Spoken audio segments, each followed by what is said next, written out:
Hello and welcome to the Ice Guys. This is the show that takes you into the world of the National Hockey League. Every game, every day, from a betting perspective. With pro sports handicappers, Ian Cameron, Alex B. Smith, and various guests from the world of hockey and sports betting. And now, here's your host, Ian Cameron. Welcome to the Ice Guys, Thursday, October 16th. Ian Cameron, Alex B. Smith with you. Big Thursday card, as it always is throughout the course of the regular season. Tonight is no different. We have ourselves 11 games on tap. We'll get to those in just a moment. But first, we'll look back on last night. And last night was a up and down night, won some, lose some kind of night. I was very happy to see the best bet hit, obviously, in the late game, Chicago-St. Louis. We'll start with Ottawa-Buffalo. And how about that? The Buffalo Sabres, give them credit. It felt like the vultures were circling. It felt like Jimmy Murphy said it. Mike Harrington, who covers the team, said it. It felt like an organizational shift, winning that one game last night against Ottawa, where it felt like the vultures were circling, shit was going to hit the fan if they had lost and laid another egg last night against the Ottawa Senators. But the Buffalo offense finally came to life after struggling to score goals in their first few games. They erupt last night. Now, they got some help from a Ottawa defense that made a ton of mistakes, and Levi Merrilainen, unfortunately, as great as he was down the stretch of the regular season, I did note on the show yesterday, and my concern was the struggles he had in the preseason. And clearly those were on display last night. That was a pretty rough night for Levi Merrilainen for Ottawa in net. He was not very good, but give Buffalo credit. They needed a win in the worst way, and they erupt for 8 goals. And you know what was key for Buffalo is that we thought for a minute when it got to 5-4 early in the third, and Lindy Ruff deserves credit for this. He called a timeout, settled the troops down a bit, and I thought, here we go again at the moment. I said, is this timeout going to work? This is the Buffalo Sabres. And how many times have we seen them blow big leads? And it looked like they were on the verge of doing that again. But sure enough, right after that timeout, they strike quickly for 2 goals in less than a minute. Ryan McLeod and Jack Quinn, both of them had multi-goal nights. So did Jason Zucker. And all of a sudden, what was a 5-4 Buffalo lead became a 7-4 lead. And that pretty much ended the Ottawa comeback bid. And then, of course, they added an empty netter. So a much-needed win for Buffalo and a little sigh of relief, at least, last night, getting their first win. And Ottawa's got issues, man. You know, no Brady Tkachuk for the foreseeable future. That's now back-to-back losses against Nashville and Buffalo. Merrilainen struggled. The guy that's going tonight, Linus Ullmark, hasn't had a very good start to the year. So there's issues with Ottawa and some adversity here early in the season for a team that got to the playoffs last year. And now there's expectations on Ottawa. So not the start, you know, that they were kind of hoping for. Not a good week so far with the 2 losses to the Preds and the Sabres. Detroit 4-1 against Florida. They got the job done last night. Florida back-to-back losses after starting the year 3-0, dropping games to the Flyers and Red Wings. The offense has kind of come back down to earth, only the 1 goal, but a pretty solid performance overall from the Detroit Red Wings. And how about Mason Appleton, who we mentioned, great value in his props last night, playing on the top line, and he gets 2 goals for the Detroit Red Wings last night in that 4-1 win. Brad Marchand, the only goal for Florida in that game. And the Red Wings continue to, Red Wings are tied for first in the Atlantic right now. How crazy is that? But that's where we're at right now with the Detroit Red Wings. Now 3 wins in a row for them, sweeping Toronto back-to-back, and now taking down the defending champions 4-1. This one was frustrating for both me and Alex last night with Utah, because Utah, I'm telling you what, I was on team total over. I was on multiple alt team totals, 4.5, 5.5, and Alex was on the team total as well. I was on the first period puck line. The only thing that hit was the full game puck line with that late empty net goal by Utah, the -1.5. But I thought that was a kill spot for Utah, and it should have been. They outshot Calgary 32-20. The shots after the first 2 periods were 28-8 in favor of the Utah Mammoth. But let's give Devin Cooley, a lot of credit. That was a phenomenal game from him. It could have been a lot worse if not for his play in net. Utah missed some chances, too. There were times they had a great, glorious look and missed the net. And then when they did hit the net, Devin Cooley was tremendous. So we got to give him credit. He played a lot better than his numbers in San Jose last year or 2 years ago would indicate, when he had really bad numbers with the Sharks in game action 2 years ago. But Utah does get the win. It was not as easy or pretty as we thought, but they do get the 3-1 win over Calgary. Tough game to be a goaltender in for a guy like Vejmelka. You're just not seeing many pucks coming your way, and then you got to make those saves with the shots you do face. Those aren't the easiest games to be in for a goaltender, but Utah finds a way. Just disappointing that, they had their opportunities. If that's anything less than a really good performance from Devin Cooley, Utah could have 5, 6, 7 goals in that game without question. But Utah with the 3-1 win there. And then performance of the night has to go to Chicago. I know Buffalo was pretty good, but this is even more impressive because St. Louis is a damn good hockey team, at least in my opinion they are. And Chicago goes in there and beats the brakes off them. Real impressive. And I know they're coming off the Vancouver, Calgary road trip there and back home. Not a great spot for the Blues, but don't take it all away from Chicago. They were terrific. 8-3 pounding for the Chicago Blackhawks over the St. Louis Blues. Really rough night for Joel Hofer, who ended up eventually getting replaced by Jordan Binnington late in that game. And it was just an offensive onslaught. Ilya Mikheyev stepping up. The trooper, Jason Dickinson, getting a goal. Frank Nazar scoring. What else is new? When you're seeing 2 friggin' goals from Lucas Reichel, you know you're having a Chicago Blackhawks. But that was great to see. Tyler Bertuzzi gets a power play marker.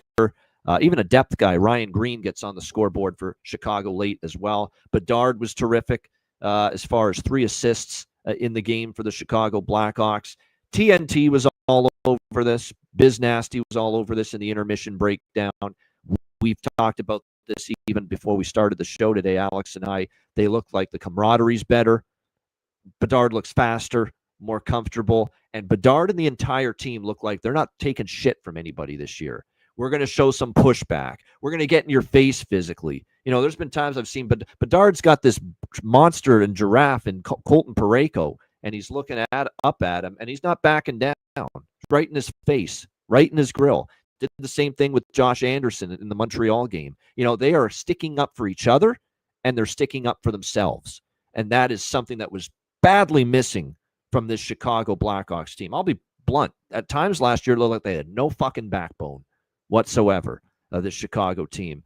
This year, it looks different. Looks like they're sticking up for one another. I think team chemistry, I think they just get along better, too. But that's also a product of maybe the team just gets along than they did last year. I think Frank and Connor, you can tell in the post-game interview, they're kind of the faces of the team right now, clearly with the way they've played.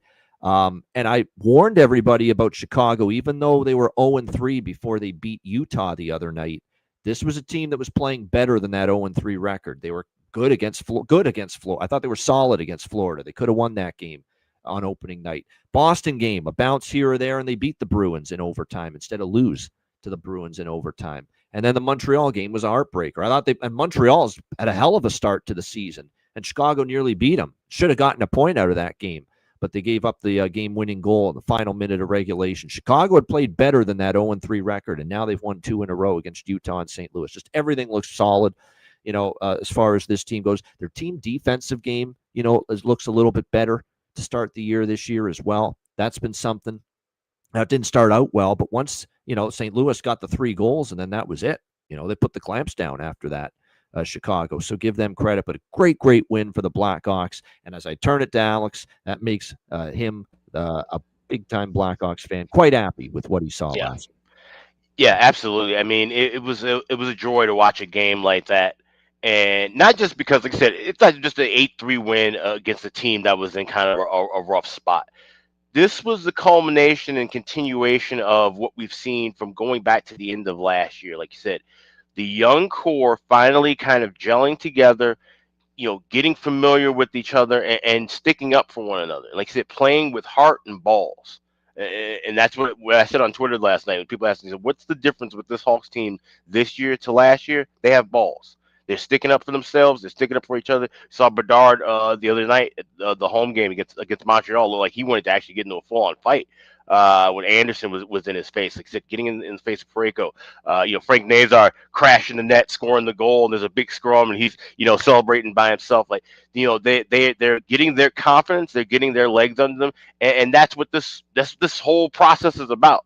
You talk about trust the process. You talk about tanking and building from scratch. These are the moments you want to see. These are those turning point moments you want to see. And to beat a good team like St. Louis, to beat a goalie that had been looking really good in Joel Holfer and make him look like a bum last night, that's fantastic. That's great confidence building for that team moving forward.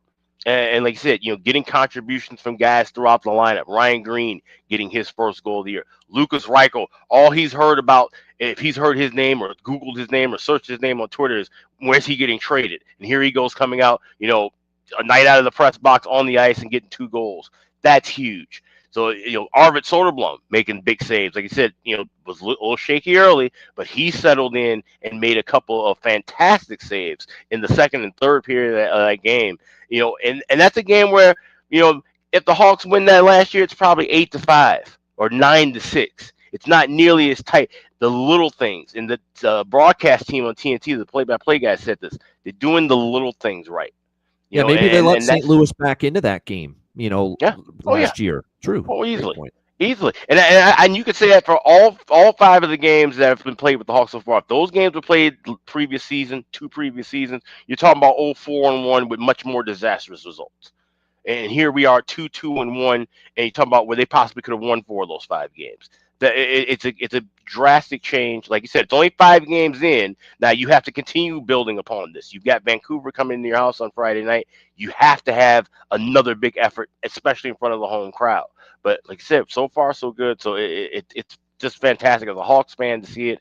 Just for the game itself, we always hear about teams getting hyped up, right? Going all the way back to with Edmonton and with McDavid and Draisaitl. You want to see it progress. You hear all the hype. We see what this team looks like on paper, but now to see it in person, see it on the ice, it's wonderful, certainly.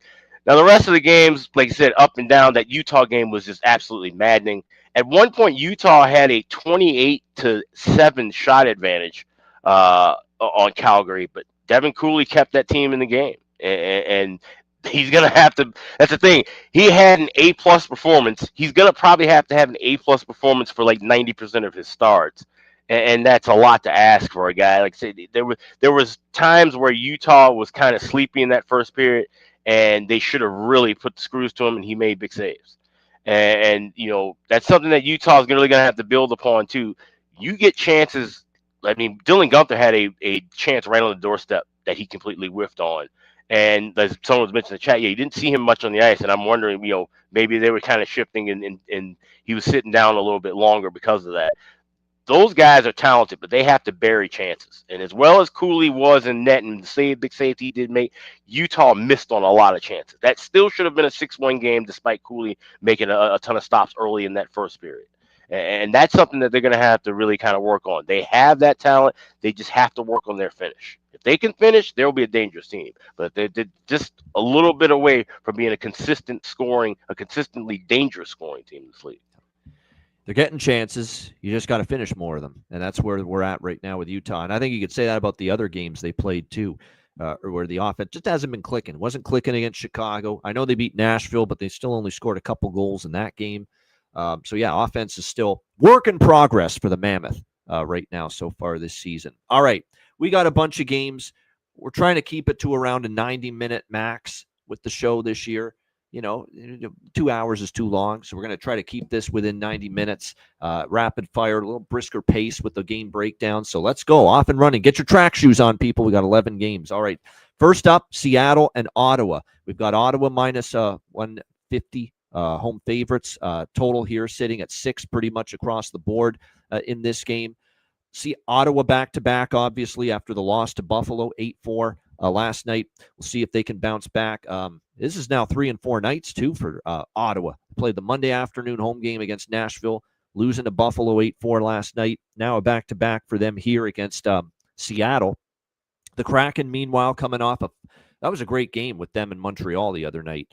Back and forth it went.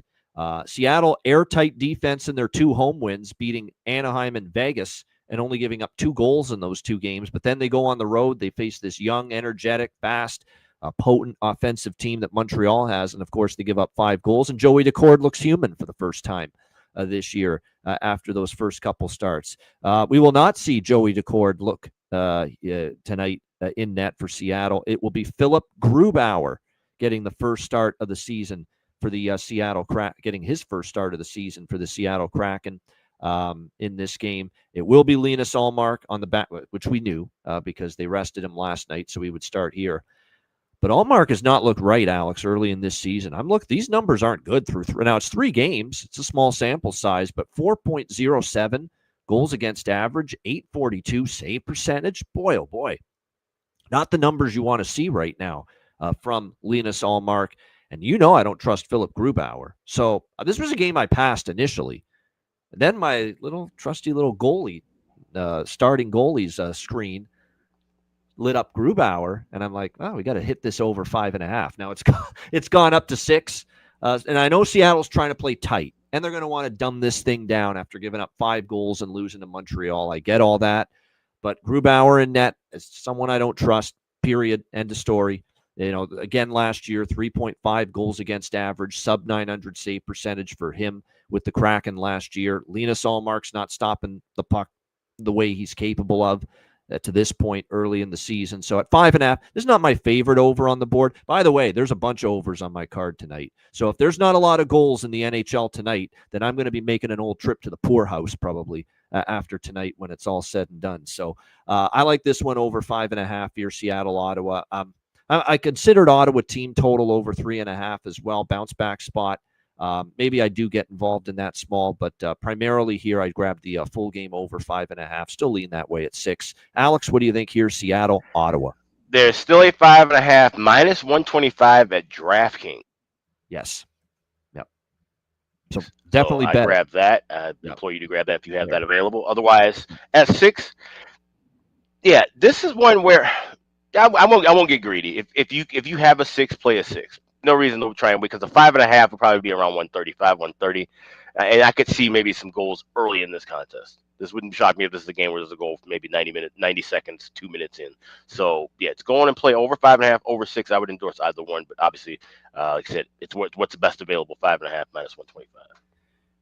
Yeah, this is one, nothing on the side. I'll tell you this, if you like Ottawa in any way, shape, or form, I wouldn't love them at minus 150. I would just play the team total. If you like Ottawa, just play the team total.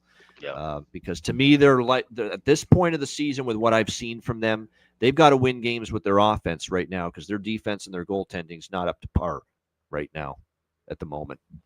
And I don't trust either one of these teams in regulation. Yeah. But this doesn't feel like a draw game either. So, team total would be the only way I'd side anything Ottawa. I agree. Amadio, we talked about this yesterday, but Amadio's on the top line. There's probably some value there. Parlay Pinto, of course, it goes without saying. We'll look at him to find the back of the net here for the Ottawa Senators. He did it again last night, scoring for the Ottawa against Buffalo, so it's been a great start for him.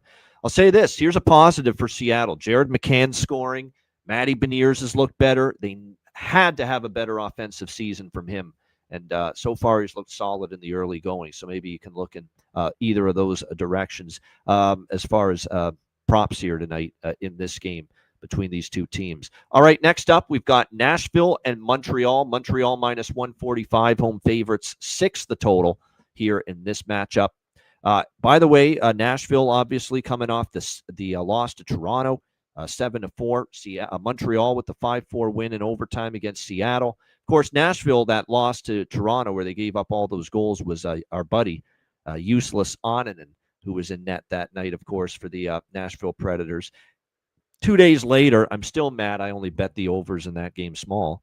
I psyched myself out of it because, well, wait a minute now. Nashville is a total of 6.5, and yet the game flew over the total with 11 goals with Primo and Ananen in net that night.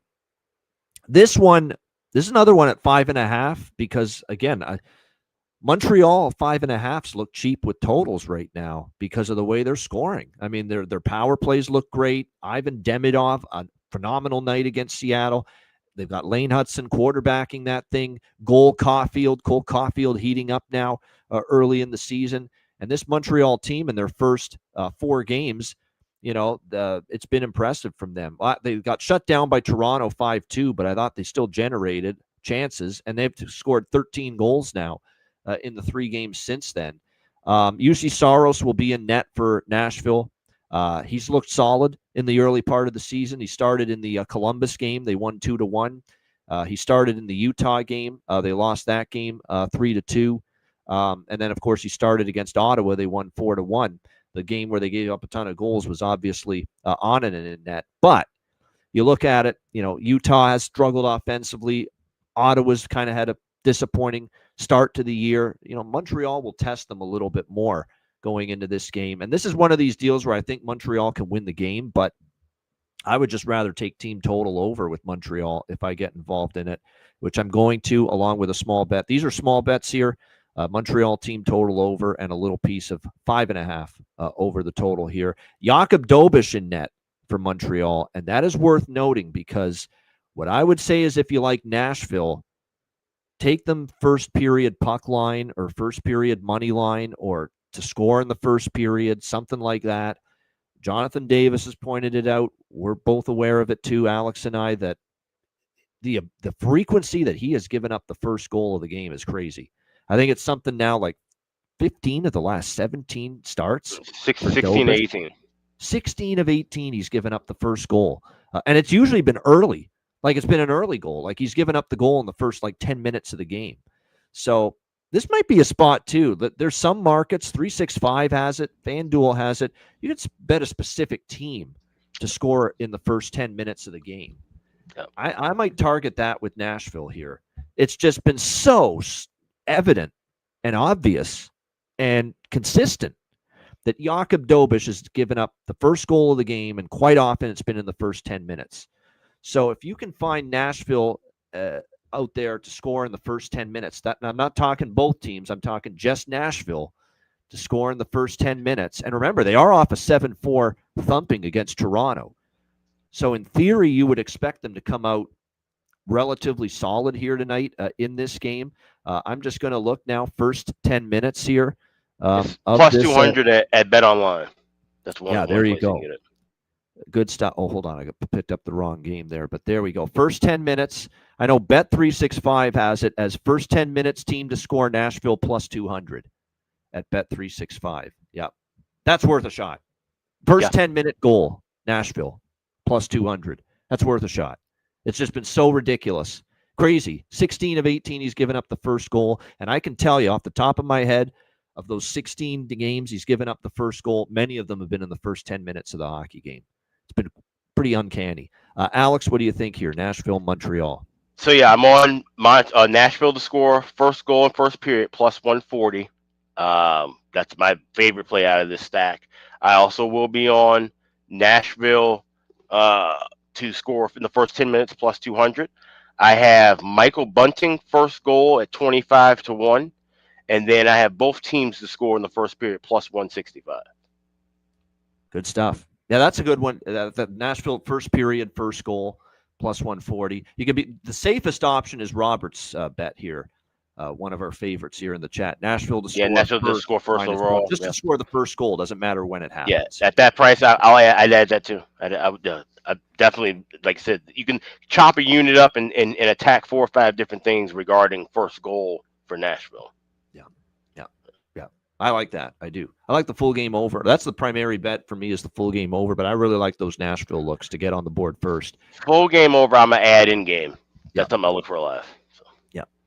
And like I said, the sprinkle at plus 200 for Nashville to score in the first 10 minutes of the game, I think is worth it.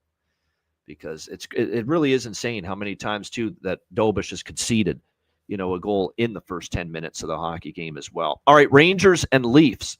We got Toronto minus 135, home favorites, 6 the total. I mean, the New York Rangers can't score goals narrative has blown up on Twitter. Like, I can't get away from it. It's everywhere about how putrid and, the futility of this team offensively has been with getting shut out in 3 straight home games. But I caution everybody, it's 3 straight home games where the New York Rangers have been shut out at Madison Square Garden, not on the road. And this is on the road tonight that they are playing the Toronto Maple Leafs. So be careful.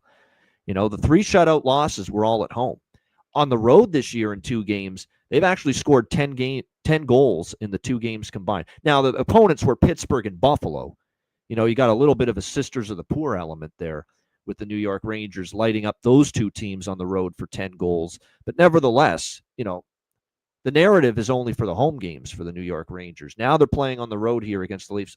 It's a little dubious because the Rangers, obviously have had the home issues offensively, but I look at Toronto and something as they're not jiving this year early on. They looked a little disjointed. They obviously beat Montreal. I don't think they played great in that first game against Montreal, even though they won the game. We obviously saw them lose the back-to-back against Detroit right after that. Yeah, they got back on track offensively against Nashville. It was like a get-well night for Austin Matthews. He gets a couple goals. William Nylander, a 3-point night.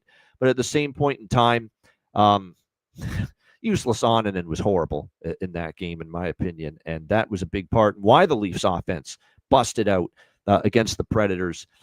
I took the Rangers here, plus 115. I mean, they have been able to score on the road. They've won both of their road games. Again, Pittsburgh and Buffalo are not as good as Toronto. Totally understand that.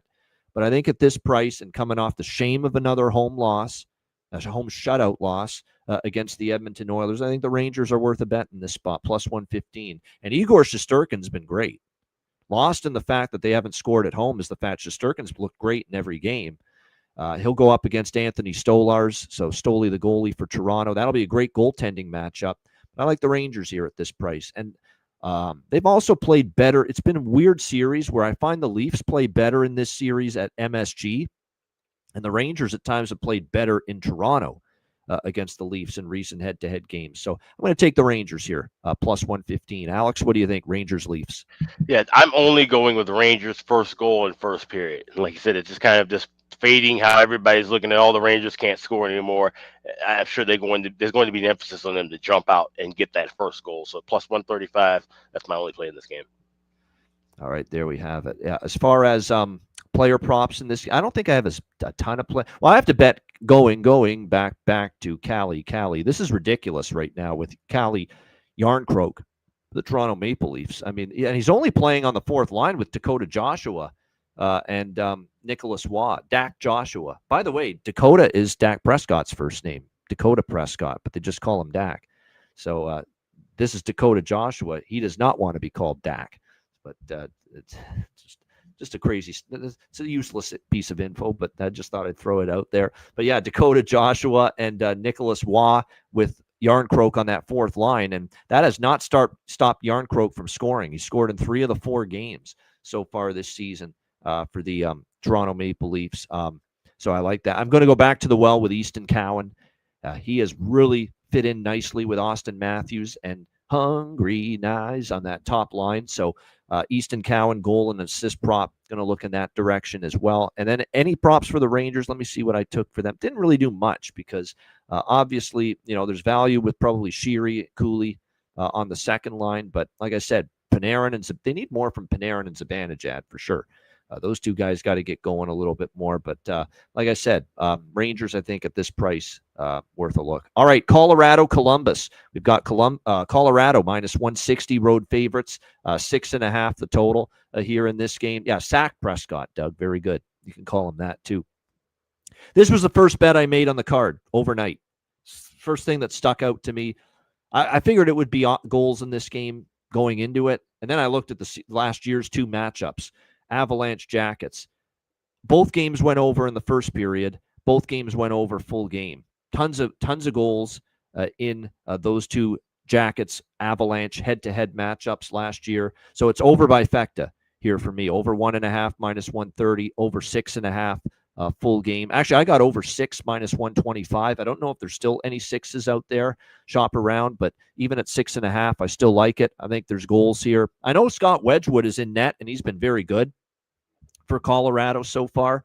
But I think Columbus coming off getting stymied by New Jersey, emphasis on trying to get that offensive production back on track. Elvis Merzlikins in net for Columbus. Don't trust him. It's weird, Alex, this Columbus team, that Jet Greaves has played better, in my opinion, than Elvis Merzlikins this season. Yet they're 0-2 in Jet Greaves starts. They're 1-0 in the one start Merzlikins made. So but I don't believe Merzlikins has played better than Greaves. Greaves lost the game to New Jersey where they only scored 1 goal. I thought he played well, and the third goal was an empty net goal. And then, of course, the loss to Nashville, where, again, the team only scored 1 goal. Columbus. The only reason they won the Merzlikins game is because they lit up Minnesota for 7 goals in that game. He still gave up 4, which is concerning. So it's been weird. They're winless with the guy that I think's played better in net, and the one win came with the guy that I don't think has been as good in net. So weird dynamic here with Columbus early in the season. And JD pointed this out in our group chat, and I will mention it here. The numbers for Elvis Merzlikins against Colorado, boy, they're not good at all. He has really had a tough time against this Avalanche team. 1-4 and the goals against average is like well over. It's almost 5, I believe. The goals against 4.7 goals against average, 871 save percentage for Merzlikins against Colorado. Colorado got into a bit of a low and slow, plodding early start, lower scoring game against Buffalo 3-1. I think the pace gets cranked up here a little bit more. So over by Fecta for me. I also think Columbus could be live here, but I'm going to go with the team total instead because I don't trust Merzlikins. I don't. But I want to trust Columbus offensively a little bit. So I'll go over 2.5 team total, -130 on Columbus. Noting the fact, Alex, that they have scored 3 goals. They scored 3 goals against Colorado in both meetings last year. And they split the 2 meetings, by the way. But Columbus scored 3 goals, both games against Colorado last year. So I'm hoping they can get to 3 tonight. That's the nice thing of betting a team total over at only 2.5. So I'm going to go Jackets team total over 2.5. But primarily, the biggest bet for me on this game is definitely the split between first period, full game over, the bifecta. Alex, what do you think here? Avs, Blue Jackets. So I'm playing this bifecta live, but pregame, I want first period both teams to score. I'm also on first period over 2 plus 125. I got that at BetMGM. So 1.5 and hopefully a 6. I'll be looking for in game. And I'm also on Avalanche team total over 3.5. And I also have Big Val to score 2 goals tonight. I got that at 12-1. So in the CFL on the Football Frenzy show, Alex mentioned he likes Colorado team total over. There's been a couple times where I've done the over, it's not the over it's a different type of over trifecta. In hockey, we think of it as both teams to score first period over, and full game over. But this is a different type of over trifecta, which I've done in the CFL, where I take the full game over, I take both teams over their team total. This could be one of those games where that plays out perfectly. You go 3-0 doing that. Colorado goes over their team total. Columbus goes over their team total. And the full game goes over the team total. I could see that. And there you go. Alan Trimble. Both teams, you could just bet both teams to score 3 goals or more. Could do that as well. I could definitely see that happening here tonight with the Avs and the Blue Jackets. As far as props, moving to the country, gonna meet me, Marty Natchez. Marty Natchez been great here in the month of October, no question. I think he continues that here tonight. Obviously, October. He loves October. He loves getting off to a great start. Lehkonen, too, on that top line might be worth a shot here as well. It's an interesting little angle, too, to consider on the Colorado side of things when it's all said and done, is that Gavin Brindley, who is now with Colorado, and he has scored already this year for the Avalanche. And he's going to be a good, I think, offensive player in this league. He got his first goal against Dallas over the weekend. This guy was drafted by Columbus. So he gets to go up against the team that drafted him and now no longer has him. So, like I said, Gavin Brindley, I got a sneaking suspicion that he might be live as far as a player prop here, drafted 34th overall by Columbus back in 2023. So I don't mind that look. Gavin Brindley as well. Charlie Coyle getting a bump to the Jackets' top power plays, plus 650 for a power play point for Charlie Coyle, says Jonathan in the chat. So something to keep an eye on. The one that stands out for me prop-wise for Columbus in this game is Kent Johnson, because he's going up to the top line here tonight for the Columbus Blue Jackets, alongside Sean Monahan and Kirill Marchenko. I think Johnson's had a bit of a slow start. He hasn't had a point in the first 3 games. But I think this is a way to try to get him going a little bit, and certainly good value with his props going into this game with that bump to the top line with Monahan and Marchenko. Right now I'm seeing Kent Johnson currently as high as plus 340 to score a goal, plus 190 to get an assist here in this game tonight on that top line for the Jackets. So, yeah, I think that's worth a look. Good value there. All right, Florida and New Jersey. We've got New Jersey minus 145 home favorites, 6 the total in this game. So I think I've had some kind of bet on all the games so far tonight. This one I don't. This one's a pass as of now. I get it. Florida's slumping, two losses in a row. Flyers and Red Wings looking to avoid a third straight loss. New Jersey's rested. New Jersey's home opener as well. Their first home game this season. So I expect, a lot of energy from the Devils. Florida's not exactly a team I'm excited to back on the road. They've struggled on the road here on this road trip. And, of course, now Kulikov injured. In addition, already missing Barkov and Tkachuk. Daniil Tarasov in net. I'm not enamored with maybe backing Florida with him in net. Remember, he was in net for the Philadelphia game, and they lost that game by a score of 5-2. But obviously, you would expect him to be in net with Bobrovsky having played last night. We know Jacob Markstrom out week to week, says Sheldon Keefe. So it'll be Jake Allen getting the start in net for the Devils. Top Cheddar, who knows the Devils well, he's a fan of the team. He keeps telling us every time he gets a chance to, he likes Jake Allen more than Jacob Markstrom. So I don't know. Well, what I will say is he's certainly played better so far this year when I've seen Jake Allen in net, and he's capable. He certainly is capable of going in there and playing well. He can struggle too, but he's capable of going in there playing well. This is a game where I could see New Jersey winning. I could see Florida winning. I could see it going over. I could see it staying under.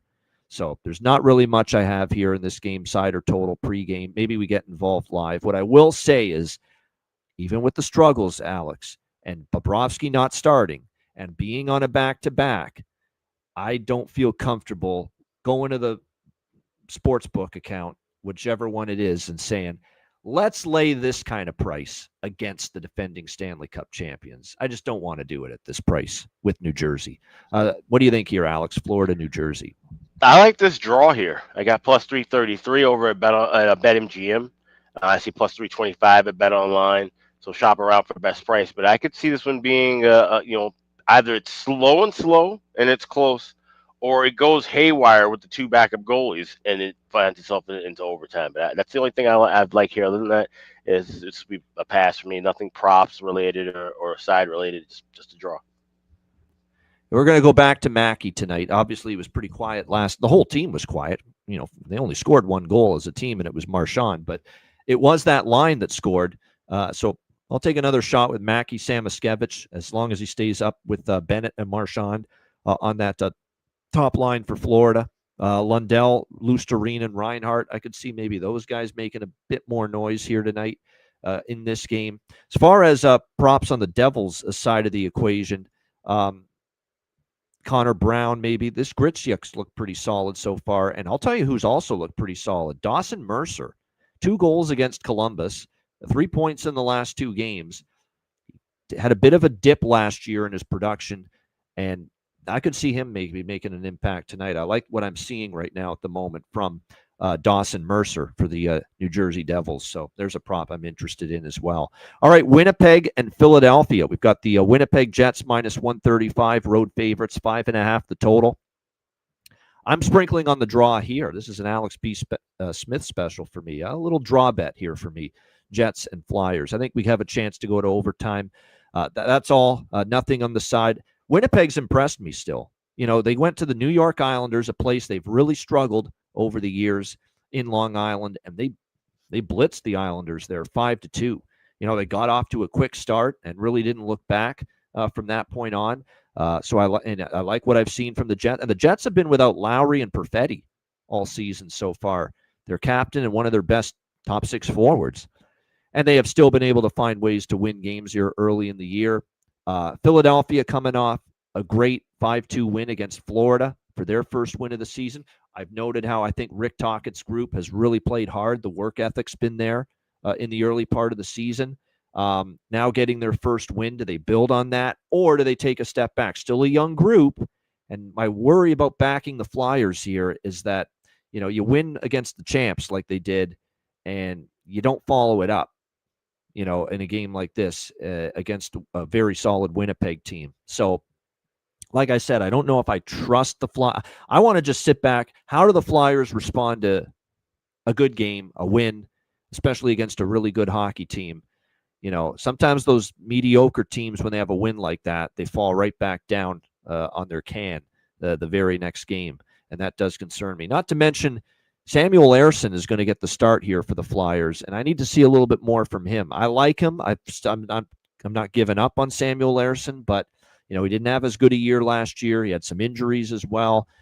He only started the one game for Philadelphia earlier this season. That was against Carolina, albeit a very good Carolina team, but he did give up 4 goals in that game, and they lost. And to be honest with you, he is being pushed very hard by Dan Vladar, to be probably the primary goaltender for this Philadelphia team, because Dan Vladar's played very well in his 4 starts.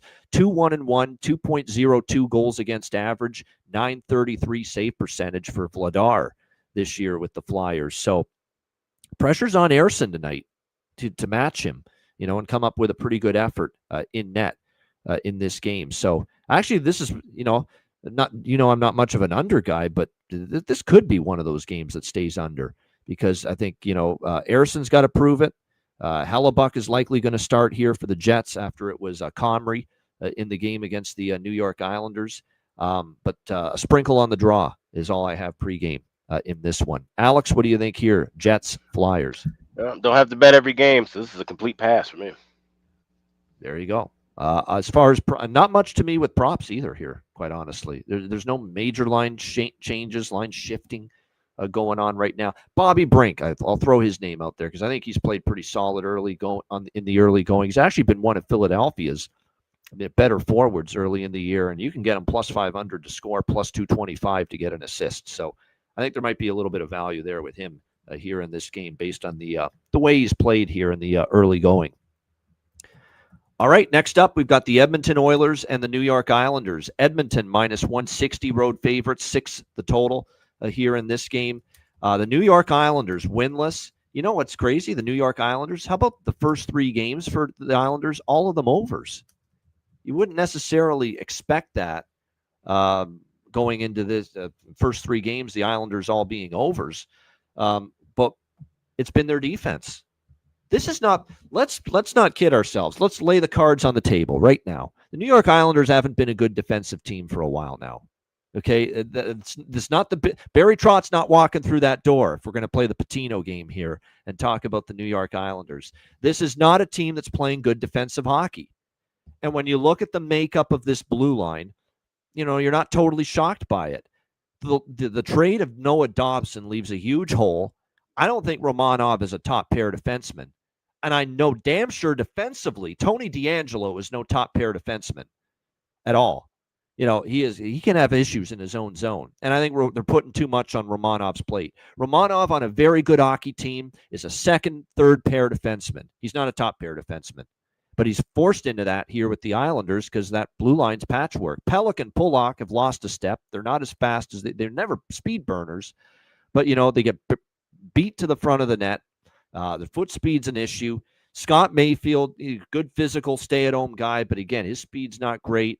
Matthew Schaefer's the best thing going on right now with this Islander blue line, and it's not surprising because the kid's going to be a good one, but it speaks volumes about where the rest of this blue line is right now for the New York Islanders. They're just not a great blue line, and I think people are maybe slow to realize that. And now they're going to start Big Siv David Riddick for the first time this season in net for the Islanders. So you got a blue line that struggled mightily that is getting lit up at the moment. And I mean lit up. Like they are giving up goals. They're giving up goals to teams that aren't even the most prolific, proficient, dynamic offensive teams in the NHL. Like Winnipeg, for crying out loud, rolled in there and put a 5 spot on the board against the New York Islanders on Monday. They gave up 4 to Washington. Washington's not been lighting it up so far this season. Washington scores 4 against the Islanders. Pittsburgh scores 4 against the Islanders. So, they're having issues defensively, and I don't know if David Riddick's going to... Now, Sorokin's to blame, too. He hasn't been great, but is David Riddick going to be that much better with a blue line that's struggling in front of him? I'm not so sure about that.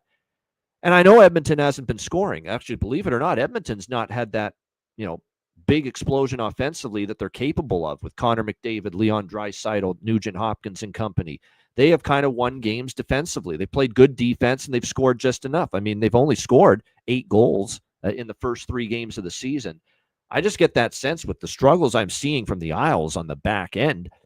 This could be a night and a spot for the Oilers to get going here offensively tonight and have that game that, that McDavid, 1 or 2 point night, that Draisaitl 2-point night. So I think Edmonton gets theirs.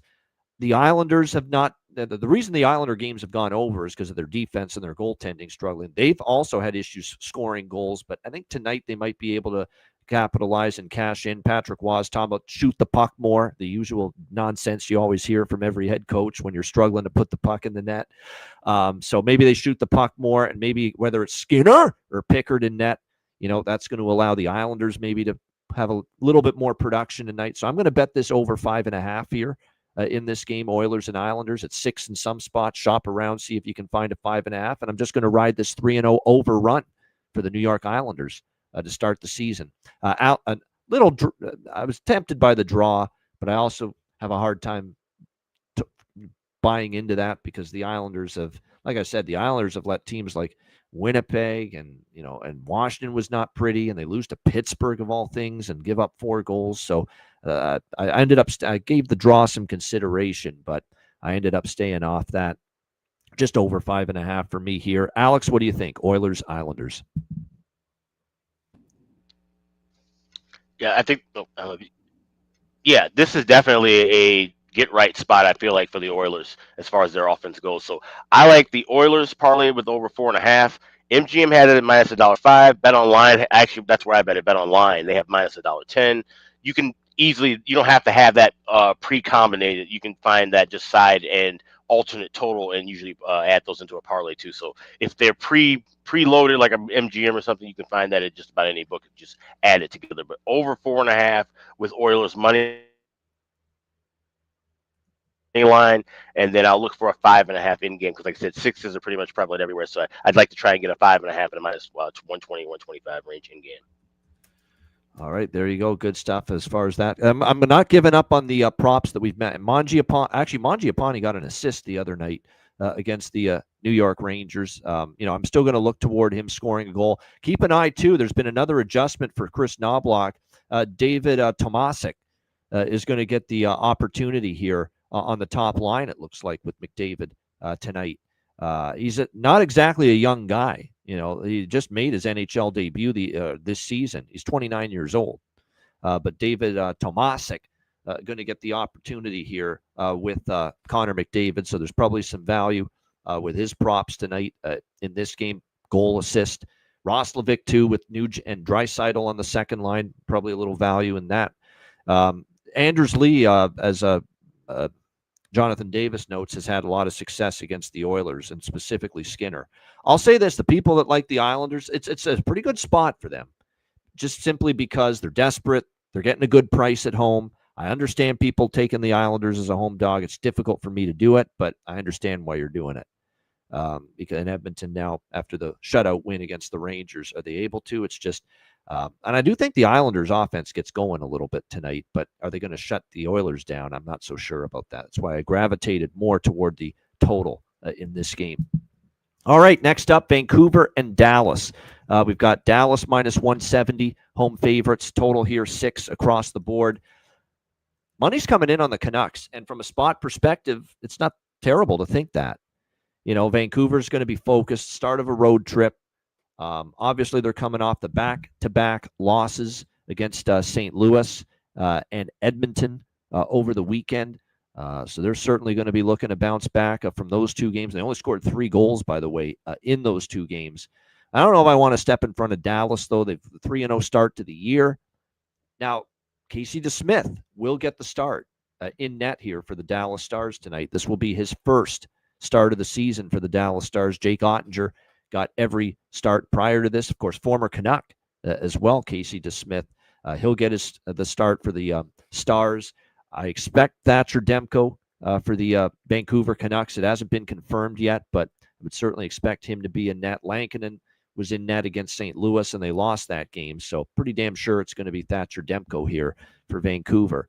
What's very fascinating about this game, and it's why here's another team where I've mentioned I like the Islander game over, saying, well, the Islanders are 3-0 to the over so far. We're riding it.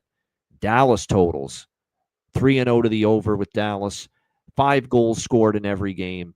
They're a terrific offensive team from everything I've seen so far. They've got the depth. I know Matt Duchene's going to be out now after sustaining that collision the other night against Minnesota. But still, I mean, they've got plenty of depth. Wyatt Johnston's been on a roll. Robertson's off to a great start. Mikko Rantanen. Don't sleep on Sagan and Sam Steele and just so many weapons too for Dallas still up front. And what's funny about this Vancouver-Dallas series is that 4 of the last 5 meetings in Dallas have gone over the total. Last year, if it is Demko versus DeSmith tonight, as I think it will be, Demko versus DeSmith was the matchup in net late last year in Dallas, these same 2 teams, and it created one of the craziest finishes you'll ever see. Dallas looked like they had that game won. It was 5-3 in the dying minutes, and Vancouver somehow in the last minute and a half scores 2 goals with the extra attacker. They tie that game, and that was DeSmith who got the start that night for Dallas. Tied it at 5, sent it to overtime, and Vancouver completed the insane comeback and won 6-5 in Dallas last year in that game. And I want to note with Demko, who has been great this year. So yes, he's been really good so far this year, but he has struggled against Dallas. In his last 3 starts against the Dallas Stars, he's given up 11 goals, Thatcher Demko. So this has been one team that he's had some issues with in recent starts. So I'm on over 5.5. I'll be honest, I'm tempted by Vancouver at this price. I am just a little bit because of DeSmith being in net. They beat DeSmith last year in Dallas with that 6-5 comeback win in overtime. This is a tantalizing price. This is a very tempting price for me for Vancouver, but I prefer the over 5.5. We'll ride Dallas 3-0 to the over, 4-1 to the over the last 5 meetings in Dallas between the Canucks and the Stars. Alex, Vancouver, Dallas. I got over 6 at even money earlier. I'm going to look for a first period over in game. Like I said, this is I could feel this being a back and forth kind of a game. And DeSmith, playing against Vancouver, that just dreadful ending the last time these 2 teams played. I'm sure that's going to be on his mind. But I definitely, like I said, Demko, and he is confirmed, by the way, Demko. So it will be that same matchup. But I just like goals here. Like I said, Vancouver, a little bit of a, like I said, business trip approach having that first game. So I think their offense will show up. So 5.5, if you can grab it. 6 is fine too at this one, but I'm going to wait a little bit in game for that first period over. Okay, get my mic unmuted there. Yeah, as far as props in this game, like I said, Sammy Steele is still up that lineup he's been on the top line, placed there throughout the early part of the season here by Glenn Gulletson. And, if he stays there, again, we're looking for value. We're looking for players that are mispriced based on where they're positioned in the lineup. Doesn't mean it's going to hit all the time, but long term, you're going to make money with these situations. And Sam Steele on this first line, there's value. Ritskovian. Of course, if you're looking at just pure form right now, it's hard to argue with Mikko Rantanen. It's hard to argue with Jason Robertson. It's hard to argue with Wyatt Johnston. These guys have been terrific offensively early in the year for Dallas. So if you're going to look at props with any of those players, I wouldn't say no. Here's an interesting one with Vancouver. Adam Foote's tinkering because he knows this offense hasn't been great. And by the way, Thomas Harley, Scott mentioning it, Harley point automatic. Harley's got a point in 3 straight games against Vancouver. So that could be something to look at as well. And Drew O'Connor, who they got from Pittsburgh last year, he looks like he's going to be stationed with Pettersson and Garland on a new look top line for the Vancouver Canucks tonight. So Drew O'Connor value, Garland value, and with Garland, you're going to get an effort from him. That guy plays hard every night. He's a small guy that plays big, as I always like to say, Connor Garland. So there's some value with both of those guys, I think, as far as props. And maybe this guy's streaky, and he got, I think, 2 goals for them against St. Louis, even though they lost. Kiefer Sherwood. He's always one of these guys that, from that third line spot for Vancouver, he can strike and start to get on a bit of a mini heater. So, and maybe a sign of that. So maybe a little Sherwood prop as well to go along. And definitely value for me with Drew O'Connor and Garland, who are alongside And Pettersson's got to get going here. What's he got? 1 point in the first, 3 games. There's been games where, again, doing the same old floating around act and, not getting involved as much as he should be. So again, pressure's on.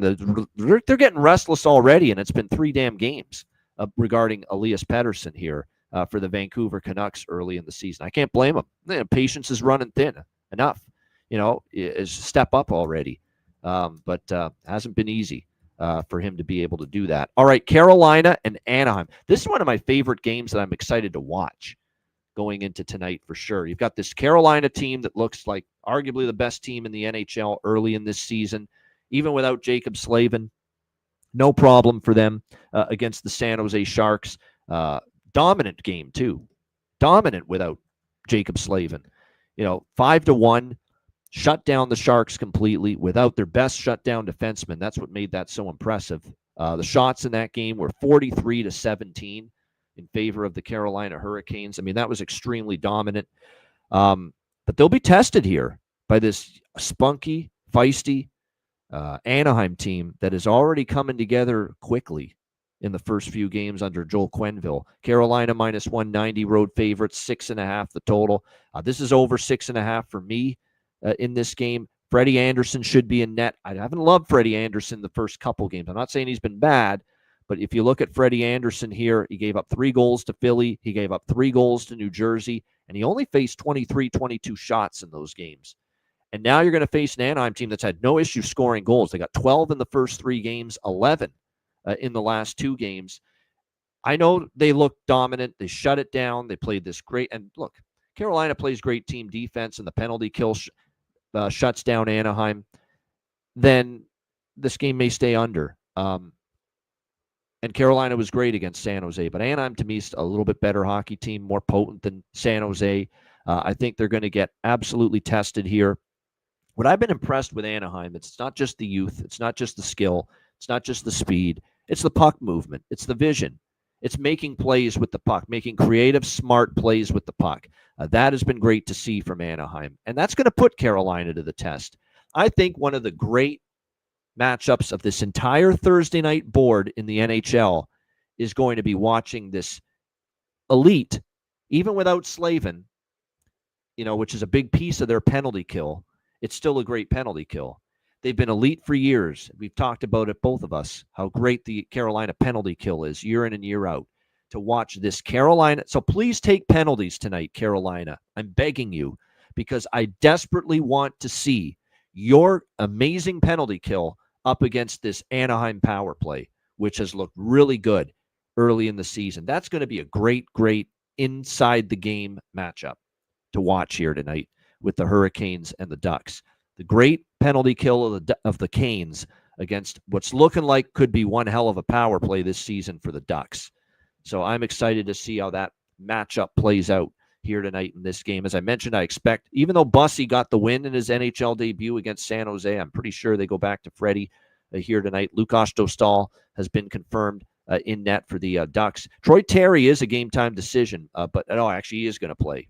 He missed morning practice, personal matters, but no, he's good to go. So Troy Terry will be in the lineup here tonight for Anaheim in this game. I'm going to go with over 6.5, and I'm going to do just a small sprinkle. Keep them small because I'm doing it with this because look, Carolina's a machine right now. I don't feel like I'm rushing to step in front of them as they're undefeated, but part of me thinks San Jose is not as good as Anaheim. That's number one. Number two, how many times do we see no Slavin the first game? Everyone steps up. Everyone steps up. Everyone does their part, does a little bit more. They get the job done. Now, the second game without him tonight against Anaheim, maybe now you feel it a little bit more. The loss of Jacob Slavin, the absence, the hole that he leaves, on that back end. And that's no disrespect to Gostisbehere and Keandre Miller, who's played well so far this year, and the other blue, Sean Walker. It's no disrespect to those guys. But game in and game out, you're not going to always be able to overcome the loss of someone like a Jacob Slavin. And this could be one of those nights where they feel it a little bit more. So I'm going to sprinkle on an Anaheim team total here, over 2.5, and a little bit on the big money line at plus 160 here tonight. I've talked myself into a small shot here on Anaheim. And I know Carolina's looked great, and they clearly had no problem winning without Slavin the other night. Let's see them try to win without him tonight against a little bit more of a potent Anaheim team. Great game, though. This is definitely one of the games I'm excited to watch in the late night hours. Alex, what do you think here? Canes, Ducks. Yeah, you look back historically, Anaheim has given Carolina fits, and we're talking about some much, much weaker Anaheim teams down that stretch to go 6-4 over the last 10. I think this is a spot, yeah, to definitely back Anaheim. So I'm not only going to go plus 160 on the money line, I'm going to do the parlay of Anaheim and over 4.5 at plus 200. I see a plus 210 as well. So, like I said, combine that at your best shop and find the right price. But anything plus 200 or higher with that Anaheim and over 4.5, along with just straight money line at plus 160. No doubt. I think they're going to be in this game. I think they're going to be live, as in they're going to have a chance to win this game, and they're going to be competitive. We'll see if they pull it off, but that's all you can hope for when you're taking a plus 160 underdog. You're looking for them to be competitive, be in the game, and I think they will be here tonight in this one against the. Even though nobody loves Carolina this year, at least going in as much. Very few anyway love them as much as I do. I picked them to win the cup for crying out loud, and win the Eastern Conference as well. I expect them to be great, but we're talking about a big price. I think this is the game they feel it more, the loss of a Jacob Slavin. We'll see if that is indeed the case. As far as props for this game tonight, for Carolina, Jackson Blake's probably a good one. His dad played for Anaheim a little bit, long time ago. Jason Blake. That shows you how old Alex and I are getting. We were old enough to remember Jason Blake, Jackson's father, suiting up in the NHL. Stankoven's worth a shot, I think.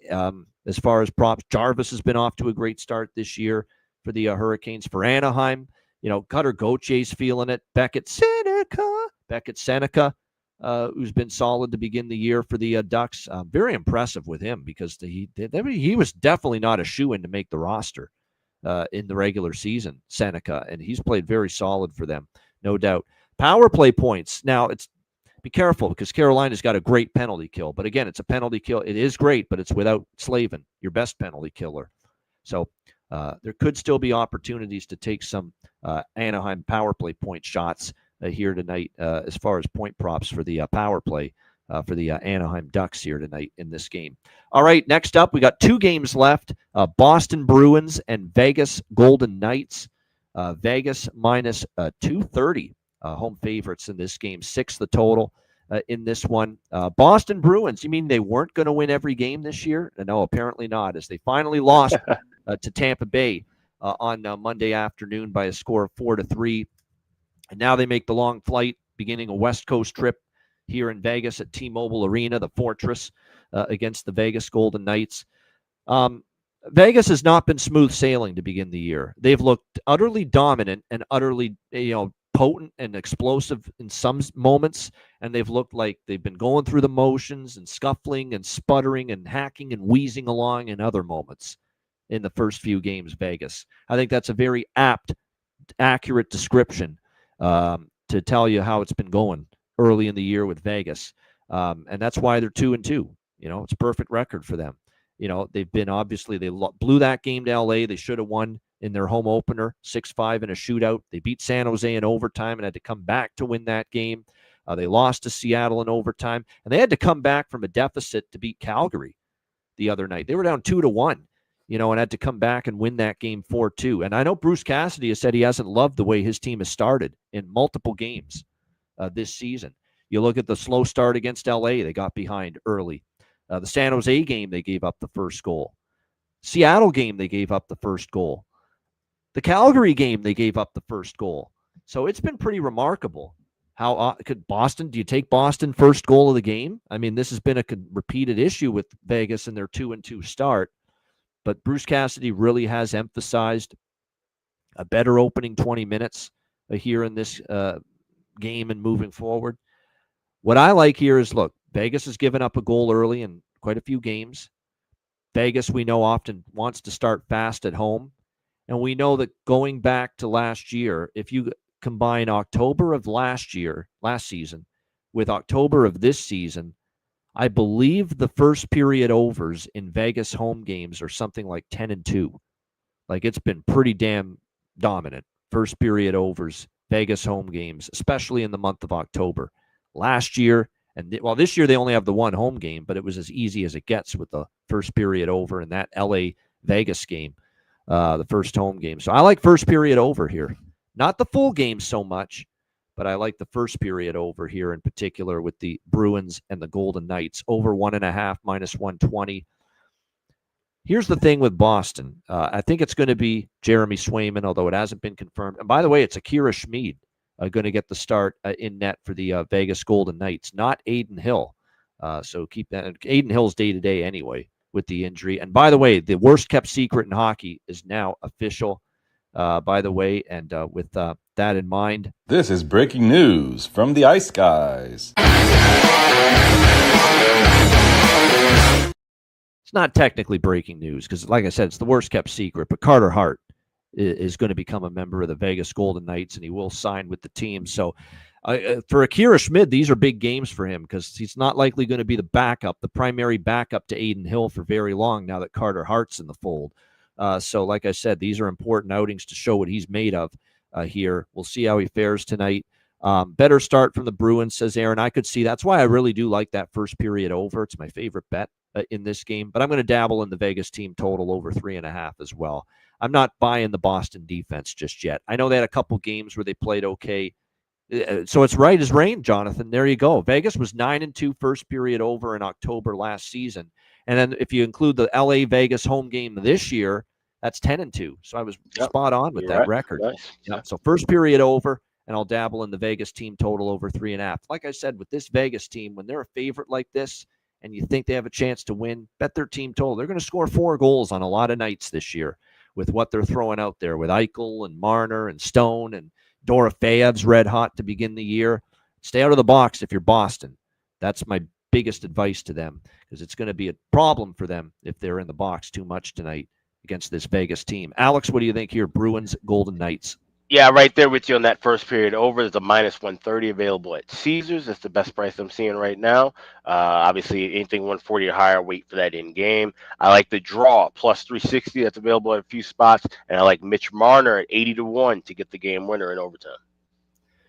There you go, Mitch Marner in overtime. That'll be his biggest signature moment yet in his brief beginning here as a member of the Vegas Golden Knights, if it were to happen here tonight in this one. Like I said, no confirmation yet. It's just a projection at the moment of Jeremy Swayman in net. As far as props, geeky with Lindholm and Pasternak. There's probably value there for Boston in that regard. And then for the Vegas Golden Knights, Barbashev, Eichel, Stone, Dorofeyev, it goes without saying. I mean, he's been so bloody, red hot to begin the year that it's hard to ignore taking at least a goal prop involving him. But Barbashev with close shave Barbashev, he has only got the 1 goal this year, but it came at home. He had the 2-point night against LA, 1 goal, 1 assist. Maybe he just feels more comfortable at home. So I think this is the night to get back involved with Ivan Barbashev here for the. It's good to get involved with Dorofeyev too, prop wise, but Ivan Barbashev, I think he could find the back of the net here tonight for Vegas. All right, last game on the Thursday card, Pittsburgh, Los Angeles. We've got the Kings minus 200 home favorites in this game, and the total sitting at 6.5, depending on where you look. So again, shop around with the total for this game. There are not going to be many times I back the Pittsburgh Penguins, but tonight's one of those times.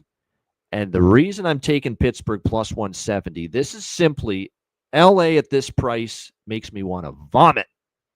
Makes me want to vomit thinking of taking LA as a minus 200 home favorite. We're negative Nellies on this team this year. We don't think highly of them.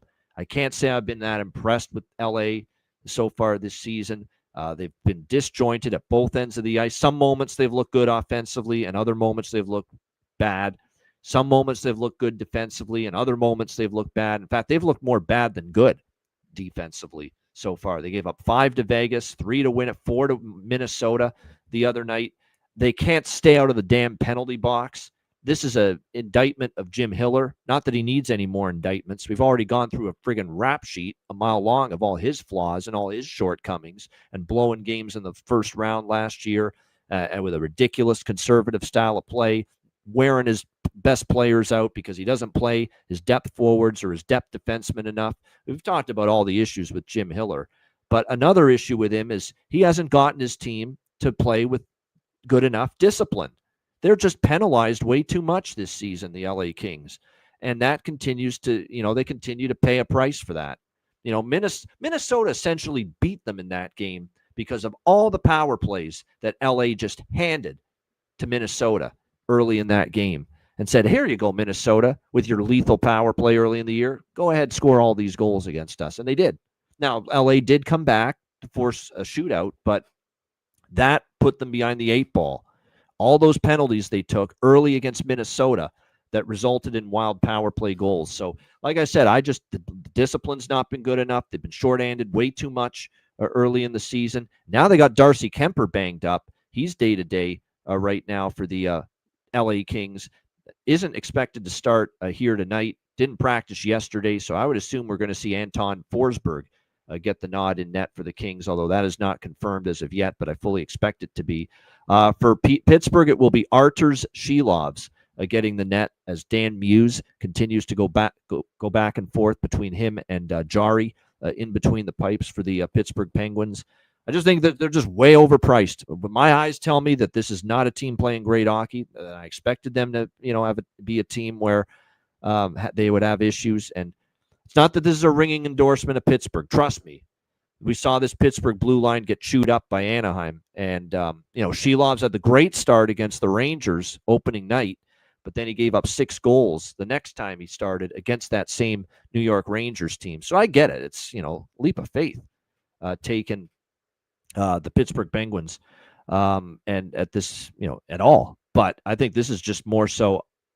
I'm going to be doing this a lot this year, Alex. I'm going to be fading the Kings a lot whenever I see them minus 200 or more.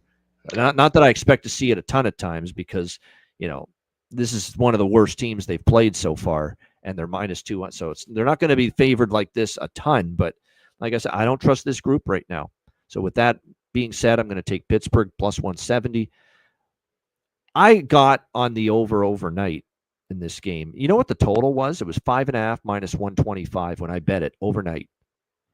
It's gone to 6, and the 6s are disappearing. Like it's mostly 6.5 now with this total.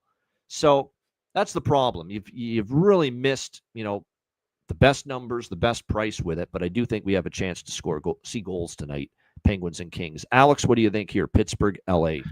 I still don't trust Pittsburgh, even at this big of a plus price. So I'm going to go with a small shot on team total over 2.5 minus 122. I just believe they can at least get to 3 goals, but it wouldn't shock me one bit if LA, found their game tonight and blew the doors off of Pittsburgh, simply because as bad as I think we both think LA is, I think they're still a little bit better of a team than Pittsburgh. So, like I said, this is one I'm going to stay away from. It's a little sprinkle on that over 2.5, otherwise it's a pass. I would agree. I still think LA is better than Pittsburgh too, but we're betting prices, not teams, as I often say, and that's exactly why I'm on Pittsburgh. It's the price. It's that the Kings in this price range, I'm not fully trustworthy of them. And like I said, I think offensively, if they play 5-on-5, they can score. They've scored goals at 5. They've just been shorthanded so much. I like their lineup offensively. Fiala, Byfield, Kempe, Kopitar. We'll have to see if Kopitar plays. He's game time decision. Kuzmenko's been a nice fit on that top line. Pittsburgh, the one thing I think they will be able to do at times is score goals. Crosby, Rust, and Raquel is reunited now that Rust is healthy. Mantha's actually gotten off to that. Mantha, Malkin, Brazeau line has actually been solid. I mean, it's hard to pass up Justin Brazeau right now to score a goal with what we're seeing from him. What a crazy hot start for him with the Pittsburgh Penguins right now as far as finding the back of the net. So they actually are getting 2 pretty solid lines at the top. The problem is the depth. After that, there's a big drop off for Pittsburgh after those top 2 lines. But like I said, think they could be live in that game based on the price, and I do think the over's worth a look. Although, again, you're not getting the best of the number now anymore. Great stuff. Great show. Shout out to everyone in the chat. Appreciate you guys joining us. Hit the like button if you haven't done so already. Alex, you wanted to run? Yeah, I'm just going to run down. Yeah, because we've got just about everything confirmed in net, so just want to go back and just kind of run this over for everybody. So New York, Toronto, Igor Shesterkin listed as probable. Anthony Stolarz is confirmed. Nashville and Montreal, we have Saros going up against Dobish. Seattle and Ottawa, we got Grubauer going with Ullmark. Tarasov is likely for Florida. Jake Allen is confirmed for New Jersey. We have confirmation for Hellebuck against Ayrton with Jets in Philly. Wedgwood confirmed for Colorado. Merzlikins confirmed for Columbus. Skinner confirmed for Edmonton. David Riddick confirmed for the Islanders. Demko and DeSmith confirmed for Vancouver versus Dallas. Swayman and Schmid confirmed for Boston versus Vegas. And Freddie Anderson and Lucas Dostal both confirmed for Carolina Anaheim. And Sheilov Forsberg confirmed for Pittsburgh and LA Kings. All right, there you go. There's your goalie rundown right there on this big Thursday NHL card. Great stuff from Alex with that. Make sure you check out wizardsportspicks.com. You can find me, Alex, Matt, a bunch of great handicappers on that site. Make sure you check it out, wizardsportspicks.com. Patreon.com/Ice Guys, just $10 per month. Great response. We've still got more people in the continuing to sign up, continuing to subscribe. Appreciate that. And it's well worth it. Yeah. Well worth it. You get the daily betting card. We're trying to get it up, posted on the page at the latest by 6 p.m. Eastern each and every day through the week. So, again, make sure you check it out. Again, goalie charts, totals charts, bonus content, all the Player Suite episodes we did over the summer are up there.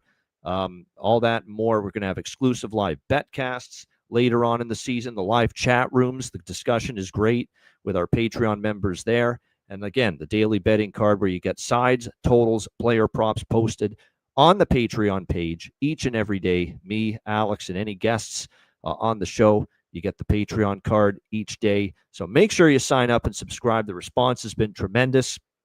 For that, we thank you. Just $10 per month, patreon.com/Ice Guys. And also check out the Ice Guys store, iceguys.myspreadshop.com. We've got all the merch available, caps, T-shirts, hats, mugs, you name it, we've got it right now, and tons of cool designs available as well. Sales will be coming up pretty soon, but like I said, we got things, kind of some lower priced items as well now too. So check out the store if you haven't checked it out already. That's iceguys.myspreadshop.com. All right, bargain bin special of the night and best bets coming up in just a moment, right after we hear from our great Ice Guys sponsors.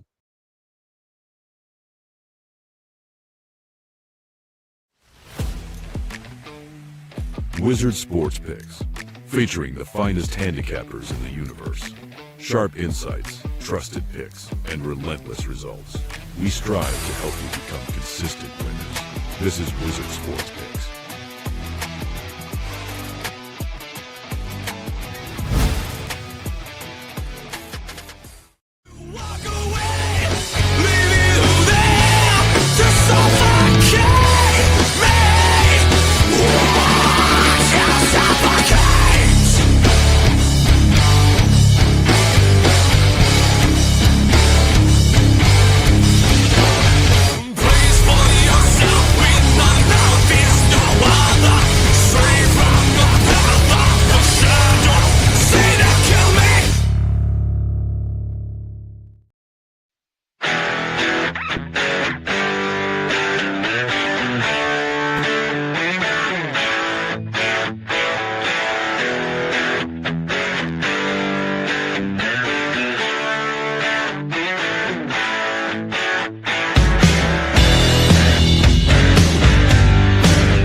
Where the kings and queens shop.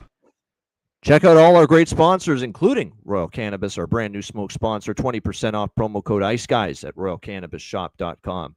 All right, bargain bin special of the night. Yes, still over on the season for yours truly with bargain bin specials, but it's going to happen.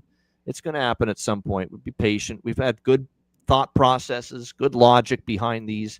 One of them is going to pay off at some point, but we've got Alex cashing a few. I've had some of our guests cash a few already. And we'll see what we've got on this loaded Thursday 11-game card for bargain bin special of the night. Alex, where are you headed in the bargain bin? I have two bargain bin specials, but I'm only going to be talking about one here. The second one, you will have to go to patreon.com, Ice Guys, to check out, and that'll be listed later tonight in the card. But the one that I'll be talking about here is involving that Nashville-Montreal game. And I mentioned I liked him to score the first goal of the game, but officially, anytime goal scorer will be the choice. Michael Bunting. You can get that plus 350 anytime goal scorer. I'm hoping add in a little value with that plus 2,500 to score the first goal of the game. But I like Michael Bunting for Nashville to get one on Dobish. Like I said, as good as he's looked at times, he's certainly given up goals, especially early. So Michael Bunting, anytime goal scorer plus 350 for Nashville. That's my first bargain bin special tonight. Second one you'll have to find at patreon.com/iceguys. There you go. There's reason to sign up right there. Patreon.com/iceguys. $10 per month. And Alex's second bargain bin special on the card is exclusive to our Patreon members there. So make sure you check that out. And the other one, as he just mentioned, Michael Bunting for Nashville to find the back of the net. My bargain bin special of the night, just one. There's a bunch of choices I could have went with, but I'm going to go to Kent Johnson for the Columbus Blue Jackets. Up on that top line with Monahan and the other Kirill the Thrill. Everyone thinks of Kaprizov as Kirill the Thrill. Don't sleep on the other Kirill the Thrill, Marchenko, for the Columbus Blue Jackets. And Kent Johnson will be up there on the top line with Marchenko and Monahan. Johnson plus 340 to find the back of the net tonight. Kent Johnson plus 340 for my bargain bin special of the night. All right, best bets to wrap it up for this Thursday. Alex, what do you like for best bet?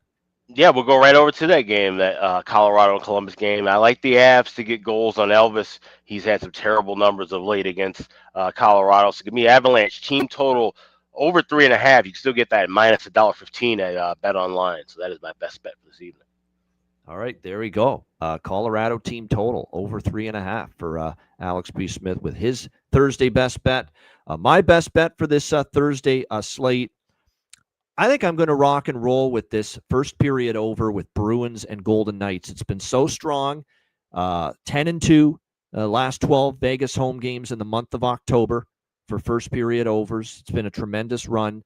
I would expect Bruce Cassidy knows this team's gotten off to some slow starts. I would expect them to want to correct that tonight. I would expect Boston to come out pretty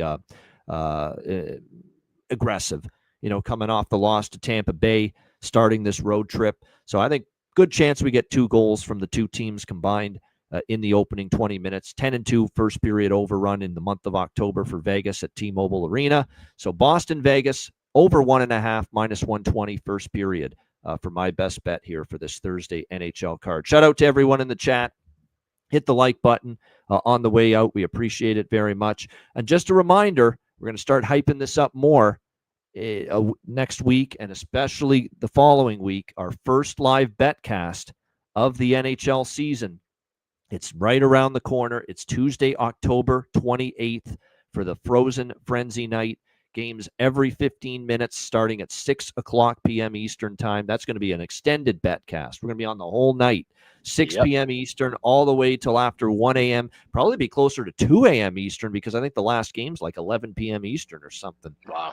On that Tuesday night. But hey, it's our first betcast. It's been a while since we've had one. We'll make it a good one and a long one for you.